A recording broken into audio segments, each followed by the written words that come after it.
Hello, hello, and welcome back to another solo episode on the Business First Creatives podcast. Y'all, I'm really excited about today's episode. This is the fourth and final episode in the video visibility series to close out 2023. I am making the assumption that by the time you have gotten to this episode in the series, that you have started working on overcoming any mindset blocks that you have related to getting in front of a camera and actually hitting record. Because we are not going to be talking about mindset at all in this episode. Today, we want to talk about how you can get a jump start on creating and implementing a video visibility plan for your business in 2024. Now, we're going to take a look at three different areas in order to get this video visibility plan created and implemented as soon as possible. So, the first thing that we are going to cover is where we can create ideas for video on our social media. Very quickly, I want to talk about identifying pieces of content that previously performed well. Performance for all of us is going to mean something completely different. But some of the things that you could look at in relationship to your previous content is if it was a newsletter, what was the open rate? What was the click rate? How many replies did you get? Did you get people doing whatever the call to action was? Like, did they click on it and go to your website and then actually buy something? So these are things that we can look at in terms of newsletter statistics. Now, when it comes to things that you have previously posted on your social media, let's say, for example, that you posted a carousel on the 5 ways that you can DIY your website. If it performed well on a carousel, that is definitely a post that would be high on my list for you to create a video version of it. Okay. So again, we are looking at pieces of content that you have already created that did what it was supposed to do. We got people engaged, we got people sharing it, whatever it is that you want to look at as the measurement of engagement or good performance. Now, I would be remiss if I didn't also tell you that your website probably has a great amount of content that would be perfect for you to create video content around. So, for example, most of us have a services or a sales page, depending on if you are selling, your own services or if you're selling something like a digital course or a group program. Every single one of these services or sales pages has a headline, it has a good hook, it probably has client testimonials, it has a section that talks about the process of the offer or what's included in the course, those kinds of things. And then we usually have a frequently asked question section.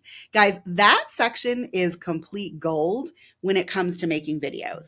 Because if the frequently asked questions were important enough for you to put on a sales page, they're probably important enough for you to address on your social media accounts. And video is going to be a way for you to answer these questions while your audience can look you in the eye on video, can also hear what you're saying. And if they are someone who actually needs to read the content, that is where captions are going to, help your content convert. Also providing transcripts if it is a longer piece of content. Maybe this is a good time for me to tell you, I am not telling you to ideate 30 different videos that you can make that are 10 to 15 minutes each. Definitely not what I'm saying. There's short form video and there's long form video. And right now, I'm really talking to you about short form video. Can you get your idea across in less than 60 seconds, less than 2 minutes, less than 5 minutes? I think that for these kinds of videos, like 5 minutes is the absolute max. And I would say you should only go to 5 minutes in like a handful of videos. It definitely should not be your norm in what you are creating for your video content. But if any of those have sparked ideas with you, you can actually open up your sales page and make an engaging piece of content where you are basically reading it and you are interpreting it and you are creating the video for your audience. Okay. So we've talked about thus far high performing pieces of content from your social media channels or your email marketing list. We've also talked about cutting up your services or your sales page to find the most engaging parts of that page. The last thing that I'm going to mention to you is your About Me page. One of the benefits of creating these short form videos is to increase the know, like, trust factor that you have with your audience. And yes, in some cases, you are going to have to talk about yourself in these pieces of video. And so, what have you already created or said on your About Me page that would translate into a great piece of video content? Often it is a get to know you. Like, what are the most important things that someone should know about you? Second, your business origin story. Yes, people care about why you have created your business because that is often aligned with why you are really good at what you do and how you help others. Which, again, you could just make a video on specifically why you do what you do. I mean, for me, it is about saving people time, which often equates to money when it comes to the activities that you are doing in a repetitive nature in the back end of your business. I want everyone to automate the shit out of everything that you possibly can, because there is no reason that you should be writing all of these emails from scratch over and over again. And hey, guys, that makes great video content. Okay, so we've covered the what to create videos on. This second theme that I want to talk to you about is getting organized with your content to make that easier.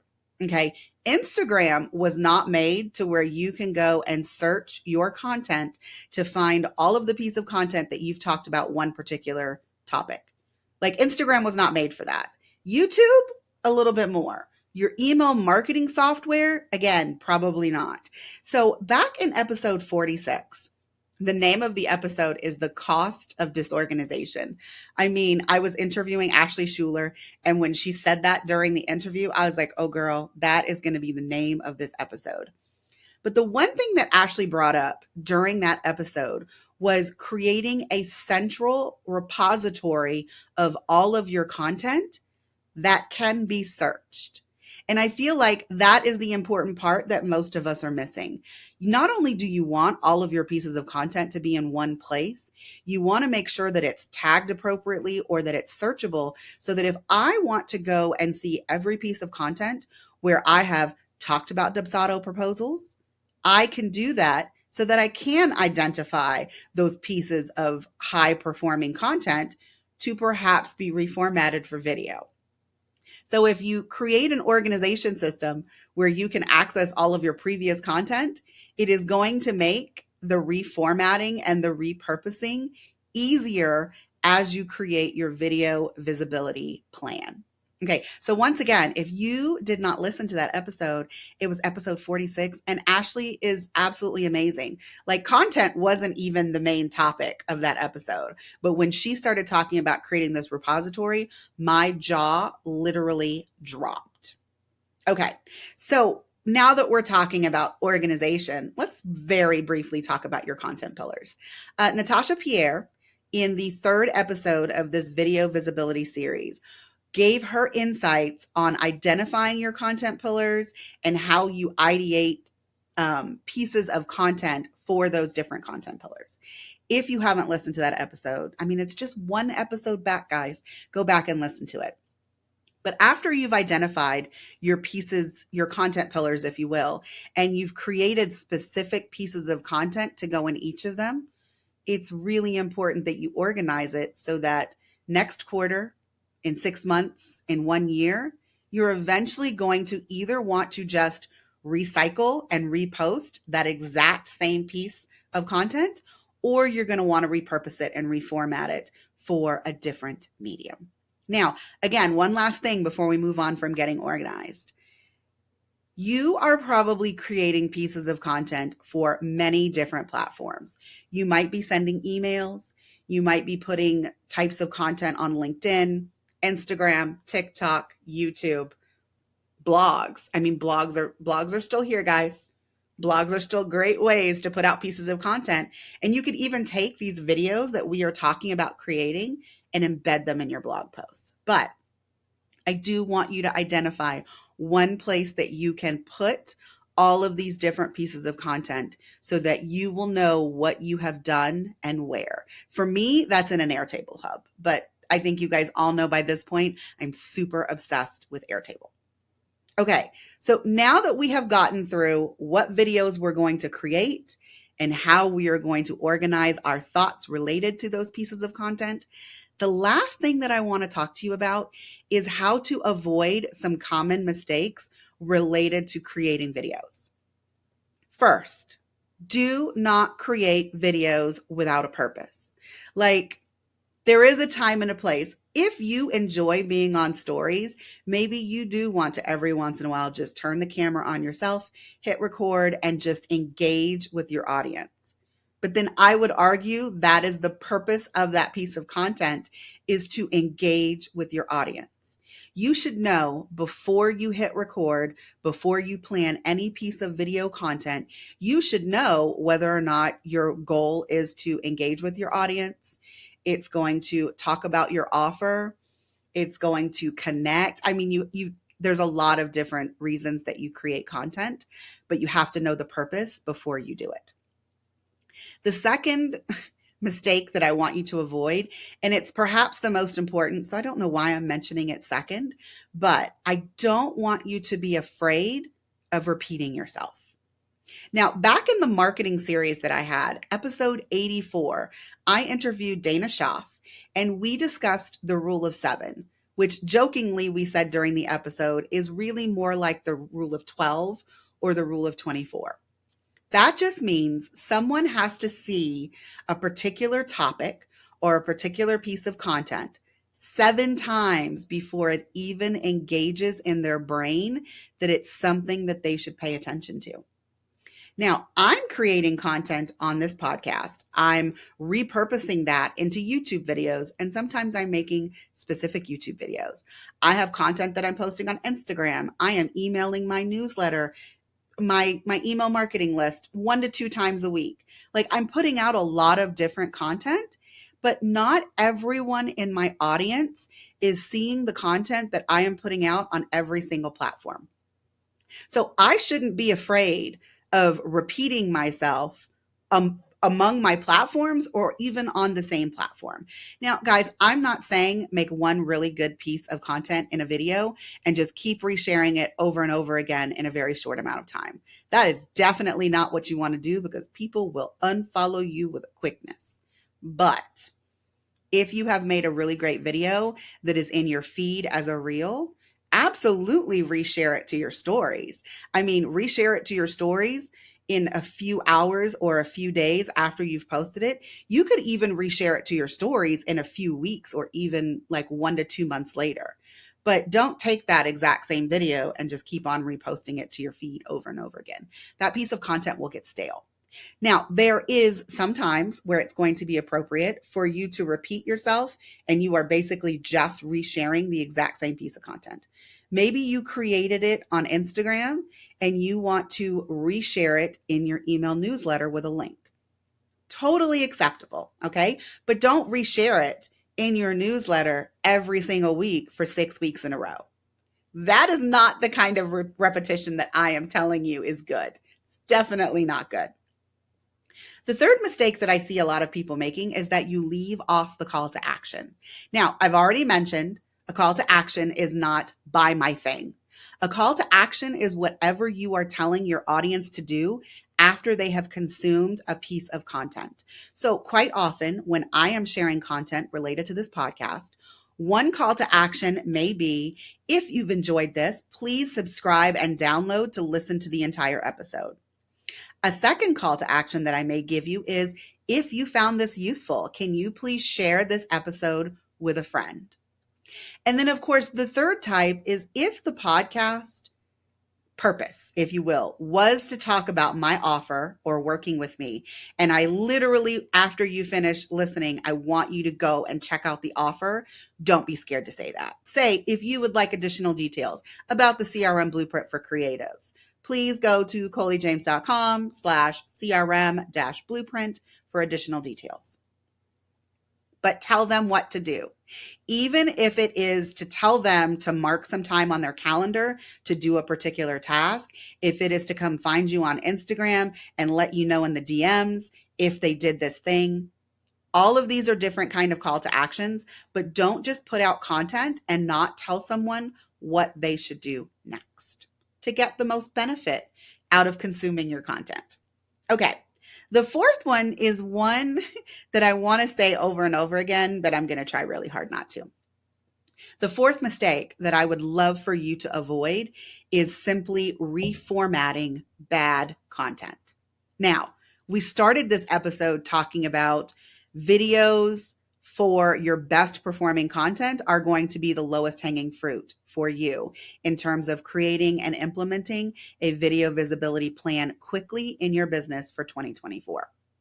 But the opposite is, please don't take a really bad piece of content off of your social media or from your email newsletter and make it into a video and think that it's going to do better. I really want you to make your videos with purpose, okay? I want these to be worth your time because for some of us, creating videos is more time consuming than just creating a post on Instagram. So if you are going to set aside time to make these videos, I want to make it worth your while. So please don't take a bad piece of content and think that making it into a video is going to get you more engagement. It won't. So if you've got a piece of content that didn't perform as expected, but you think that it still has potential, if it was an Instagram post initially, why don't you reformat it into an Instagram carousel and repost that to see if the engagement increases, to see if it gets better results? Likewise, you could still take that same piece of content and share bits and pieces of it in your newsletter to see if it performs better. Now, if it does perform better, maybe then you add it to your to-do list of videos to make. But don't take bad content and make videos with it. It's not a guaranteed way for success, and it might just make you feel a little burnt out on videos when it's totally not necessary. All right, guys, my fifth and final mistake that I would like for you to avoid when you are creating a video visibility plan is focusing on your equipment. Now, this is the fourth episode in this series, and have you noticed none of us have talked about equipment? Because the equipment is not the most important part of creating videos for your business. But some of us have a mindset issue.